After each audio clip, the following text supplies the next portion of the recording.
This is a demonstration in Photoshop. In this video I will be showing you how I process a batch of individual photos. The photos will be transformed onto a template which can be used to make a photo button and two wallets. You need to crop each photo 4x6 300 pixels per inch. First you make sure that your template is open. Mine is open. And if you change anything on the button template, make sure you save it and close it, because if you don't, the history states will go back to when you started editing it. Anyway, okay, next I'll go to File and run my script, which is right here. Will ask you where you want to save it. You can edit this, but it'll save it under your photos directory in another folder that you create right here.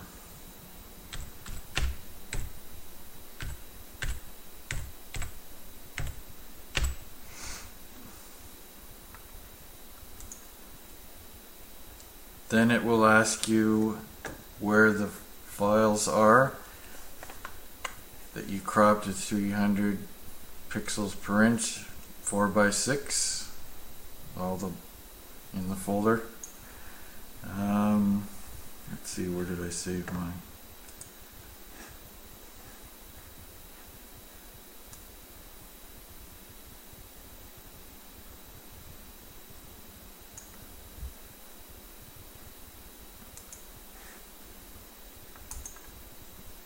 Okay, once you do that, they'll align and resize every photo and put them on the template and save them as a Photoshop file.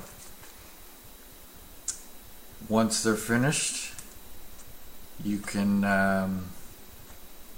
align the heads into the button circle and save them as JPEGs.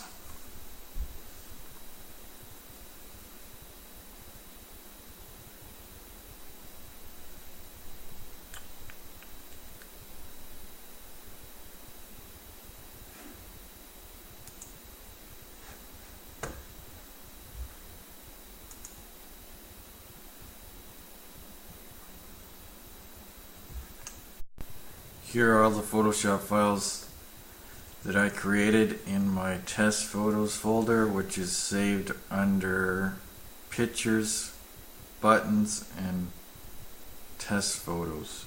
Now what you have to do is take and open each one of them individually and align their heads and save them as JPEGs.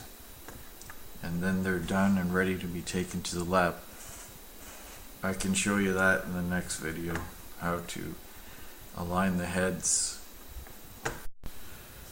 Okay, once you have all your Photoshop files saved from your template to make buttons, you want to do each one of them, like align each individual in the circle part of the template. So in order to do that, I have a easy way of saving them to make things run smoother in Photoshop.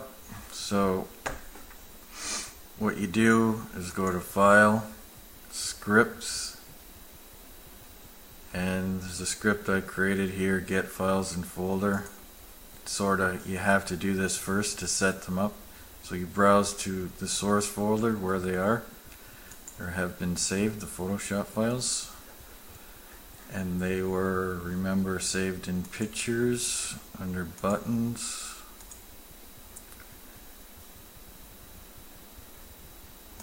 Buttons, there we go. Under test photos, then you say open. That sets that part up. Now your quality, you can set that to whatever number you want, from say 1 to 12. If you want to save them in the same folder, you can click this. Otherwise you can unclick it and browse to another folder where you would like the JPEGs to be saved. And also you can create a folder within the same folder, which I like to do, so they're separated. So I'm just going to name it button test and run that.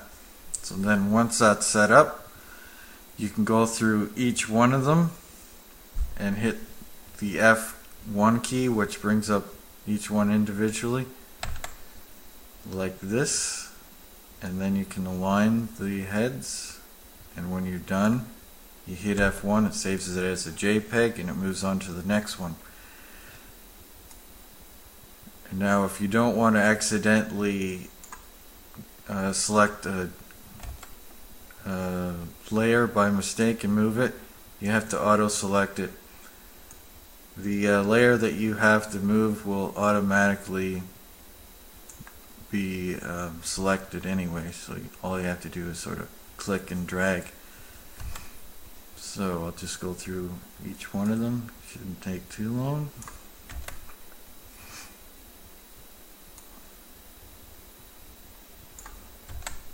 Saves you from going to file, save as, JPEG and all that. It's just a matter of hitting the F1 key, which I have set up in shortcuts, keyboard shortcuts.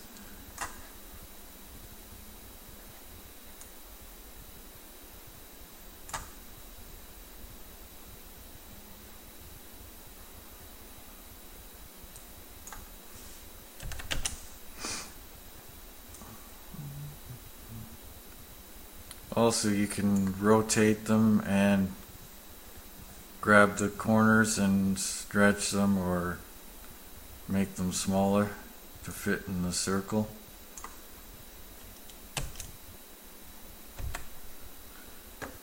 Okay, and then when you're done, it'll say no more files to run the action on, and you're done, and then you can send them to a lab and have them processed and made into buttons and wallets.